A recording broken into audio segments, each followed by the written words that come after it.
As Radharamanji mentioned, Rudraji is Radharamanji's son, and the Sangha values are very apparent. So Rudraji was born in Georgetown, Guyana, and immigrated to the US as a 4-year-old. He currently lives in Queens with his family.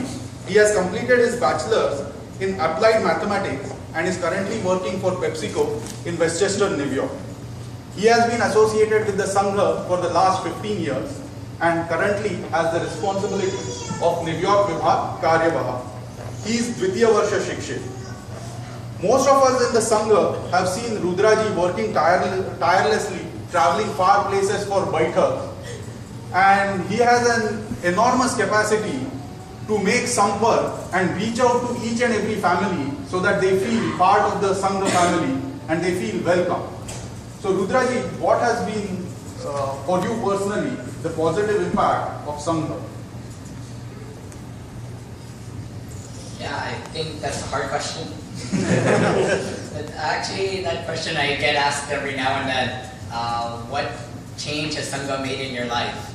And as Amolji mentioned, I've been part of Sangha coming to Shaka since I was a teenager.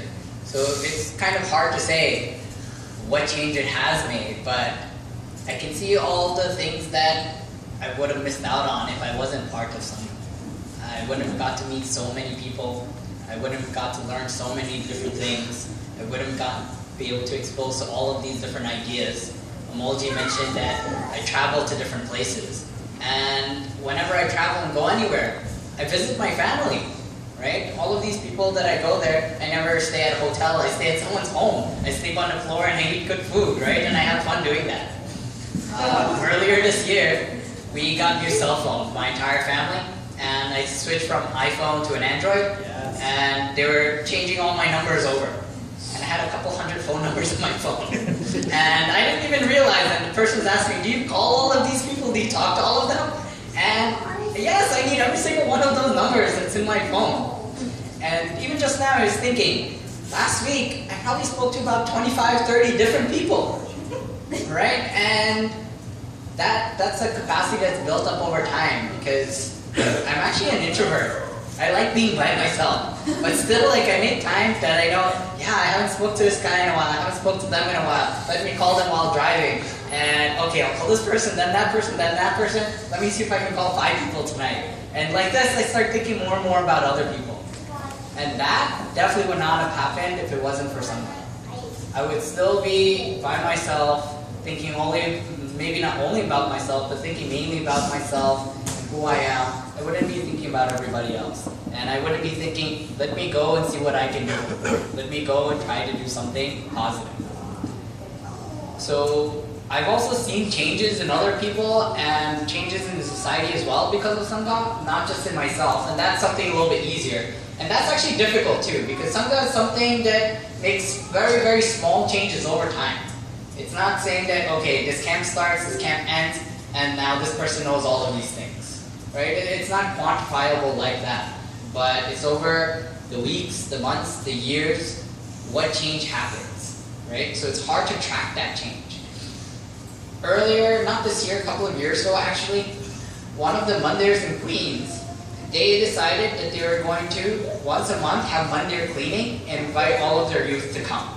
And Sangha, our shaka close by, we were using that mandir for certain activities. So when we found out about this, we said, okay, can we come too and we'll bring some youth and we'll do this because we think this is something very good. So that day came, and before that day, just a week or two before, we told some of our teenagers in the shaka, you guys are free, you can come. Right? We didn't do it like this camp, where we had full sampark and we were calling people and we had registration and follow-up, none of those things. We just made 1 or 2 phone calls and said, if you're free, you can come. We told them the time and place. There, on that day, we had about 10 teenagers who came, and from the Mandirs group, they only had about 2 or 3 kids. And in that Mandirs group, they have a weekly activity where over 50 kids come every single week, and they do Ramayana chanting, and they learn Hindi, and they have these classes every single week. Those kids are there.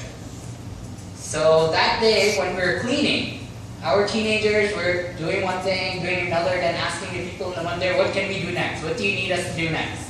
I didn't tell them any of that. And then these 2, 3 guys from the Mandir, you you could tell that they were just waiting for when is this going to be over, when can we go back home. So that type of change is not something you can quantify. But seeing that, that's why I know that I'm part of Sangha. Because you might not see all these small things week by week, but over time, it really does make this change in you. And this is who you are. We talk about having all of these different samskaras from our stories and our shastras. But reading it is one thing, practicing it is another. And from my experience, what I found is, in Sangha, it's one of very few places where you have the opportunity to actually practice being a Hindu. And where you can grow and generate that capacity of being a Hindu. And all of these different samskaras, they're not just ideas, but they become who you are. And then you actually become a strong, confident person who can go out and do other positive things within the society. Thank you, Rudraji. And your